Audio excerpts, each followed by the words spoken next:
Okay. And I think the last question from my side regarding the legal and compliance, and again, this GDPR thing, where they stipulating that you shouldn't collect all the data and only process the data that needed. Plus, you can't reject people based on the processing of data and do not give them the same service, which means that if you are introducing biometrics, you are rejecting some people who is not, who don't want to share their biometric data, and you're blocking them from buying the ticket, which is against the GDPR law, as I understood right now. Yes. So again, two things. So first, I will touch upon the first part you said, and indeed, it's all about data minimization.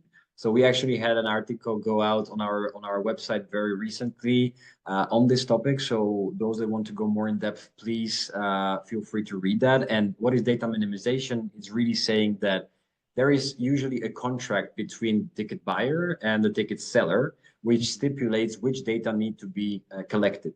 So we can talk about the full name, perhaps date of birth, and address.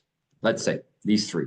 And therefore, you can only collect those three data points, and you have to basically avoid or overlook all the rest of the data, which we have built in the system. So if we are scanning your identity document, we are able to set up front which data are going to be processed and which are going to be stored. So this is very important, step number one. And I will actually go one step further. It's the data has to be pseudonymized.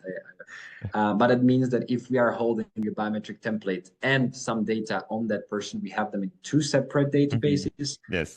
With one identifier, which we are not able to say that this template belongs to this name. We can just say this template belongs to an identifier XYZ, 1, 2, 3, whatever.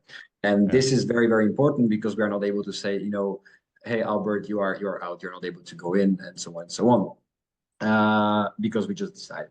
Now, second part, when you say indeed, so we have the GDPR, which says that you always need to have an alternative. And we always talk about it in the sense that you can have manual biometric verification. So if you're really wanting to solve scalping, if you really wanted to solve security, if you wanted to go in this direction, you can say, well, those that don't want to have automatic biometric data processing, you can go to manual checks. And as we know them today, so you will have someone who is going to be checking, you know, trying to compare if the photo on your image equals your face, and that's the solution.